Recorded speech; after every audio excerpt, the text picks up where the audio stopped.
आज हम लोग क्लास 10th का चैप्टर 2 एक्सरसाइज 2.1 सॉल्व करेंगे। क्वेश्चन फर्स्ट, इसमें एक ही क्वेश्चन है और एक में आपका कम से कम जो है 6 क्वेश्चन दिए गए हैं। इसमें क्वेश्चन ये कह रहा है कि किसी बहुपद px पॉलिनोमियल x चर वाला बहुपद है और y बराबर px का ग्राफ नीचे दिया गया है। नीचे आपके ये फर्स्ट हमने क्वेश्चन उसमें लिख दिया है और भी 5 क्वेश्चन दिए गए हैं। ठीक है, एक क्वेश्चन आप समझ लेंगे और टोटल क्वेश्चन आप कर सकते हैं। ठीक है, इसी के बेस पे प्रत्येक स्थिति में शून्यकों की संख्या ज्ञात करनी है। बस ग्राफ देखना है और ग्राफ देख करके बताने हैं कि उसके शून्यकों की संख्या कितनी हो सकती है।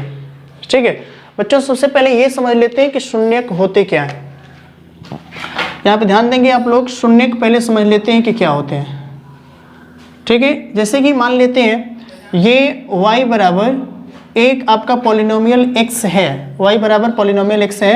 इसे मान लेते हैं कि 2x प्लस यहाँ पे 3 है। ठीक है, y बराबर 2x प्लस 3 ये आपका जो है पॉलिनोमियल x वाला एक बहुपद है।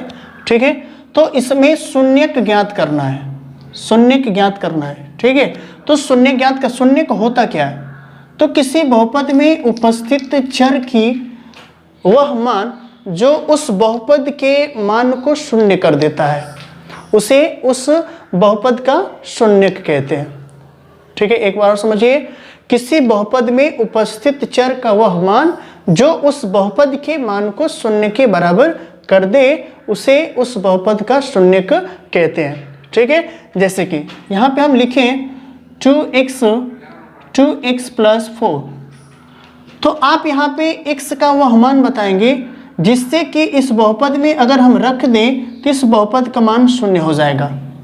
ठीक है, तो इस x का मान निकालने के लिए इसको हम 0 के बराबर करेंगे, क्योंकि हमें इसका मान 0 के बराबर प्राप्त करना है। इसलिए हम यहाँ पे 0 पे करके और 2x इक्वल टू -4, तो x इक्वल टू -4/2, तो x इक्वल टू -2। 4 को 2 से डिवाइड करेंगे तो -2 आ जाएगा। ठीक है, अर्थात यदि x के स्थान पे यदि हम -2 रख दें तो इस बहुपद का मान शून्य के बराबर हो जाएगा। ठीक है, अर्थात हम कह सकते हैं कि इस बहुपद का जो शून्यक होगा, इसका जो शून्यक होगा वो आपका -2 होगा। ठीक है, तो बच्चों हम क्या करेंगे कि मान लेते हैं कोई y है, ठीक है, और y बराबर आपका कोई पॉलिनोमियल x है। ये देखिए चर x वाला बहुपद है, ये चर x वाला बहुपद है, पॉलिनोमियल x यही है। तो इसके शून्यकों की संख्या कितनी हो सकती है, इसका कितना शून्यक हो सकता है। ठीक है, तो हम कैसे बता पाएंगे, तो ग्राफ देख करके हमको बताना है बच्चों, ऐसे नहीं सॉल्व इस तरह नहीं करना है। ठीक है, जैसे सपोज दैट मान लेते हैं कि y बराबर यहाँ पे हो गया 2x² प्लस 5x प्लस 3। ठीक है, तो इसका कितना शून्यक होगा, तो इसका हम ग्राफ खींचेंगे। ग्राफ खींचने के बाद तो बता पाएंगे कि इसका शून्यकों की संख्या कितनी होगी। ठीक है, और नहीं तो इसको हम सॉल्व करेंगे शून्य ज्ञात करने के लिए। इस पॉलिनोमियल जो x है यहाँ पे, ये y वाला, ठीक है, y equal to polynomial x यहाँ पे दिया गया है और इसका मान शून्य के बराबर करके और इसका शून्यक निकालेंगे और वहां से देख सकते हैं कि इसके शून्यक कितने हो सकते हैं।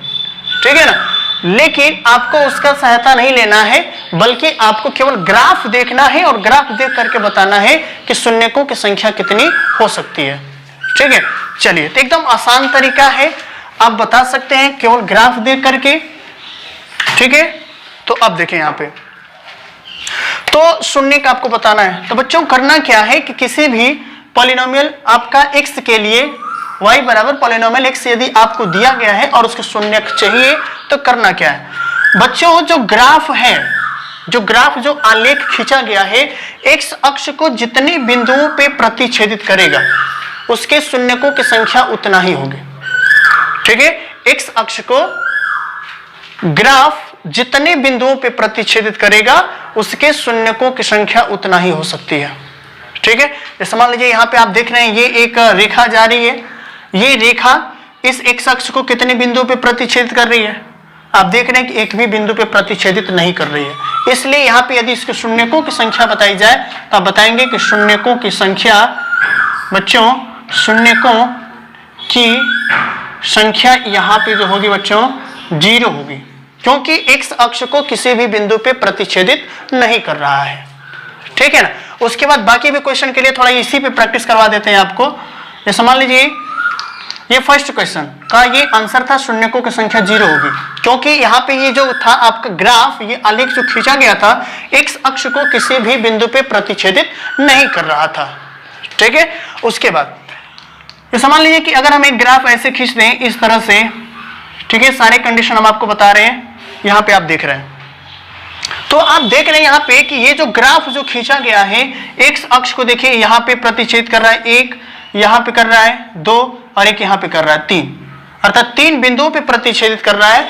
इसलिए शून्यकों की जो संख्या होगी, इसमें जो शून्यकों की संख्या होगी बच्चों, शून्यकों की जो संख्या होगी वो हो जाएगी 3। अगर क्यों आपसे पूछा है तो आप लिखेंगे क्योंकि ग्राफ एक्स अक्ष को तीन बिंदुओं पे, यहां पे लिखेंगे हम लोग, तीन बिंदुओं पर प्रतिच्छेदित करता है। इस तरह से आपको लिखना है। ठीक है। यहाँ पे फर्स्ट वाले क्वेश्चन में शून्यकों की संख्या 0 है, क्योंकि यहाँ पे लिखेंगे क्योंकि ग्राफ एक्स अक्ष को एक भी बिंदु पे प्रतिच्छेदित नहीं कर रहा है, इसलिए शून्यकों की संख्या 0 होगी। ठीक है। फिर देखिए जैसे मान लीजिए कि यहाँ से एक और ग्राफ अगर हम यहाँ पे खींचें इस तरह से, और यहाँ से ऐसे खींच दें इस तरह से, ठीक है, तो यहाँ पे शून्यकों की संख्या बच्चों देखिए, ये जो ग्राफ जो खींचा गया है इसको केवल एक बिंदु पे काट रहा है, एक बिंदु पे प्रतिच्छेद कर रहा है, इसलिए शून्यकों की जो संख्या होगी बच्चों वो आपका 1 होगी। ठीक है। आरएसवन में वैसे ही आपके कुछ 5 क्वेश्चन उसमें है, 1 ये है, 6 है, बाकी क्वेश्चन आप ऐसे ही कर लेंगे। एक बार ट्राई करिएगा, आप कर सकते हैं।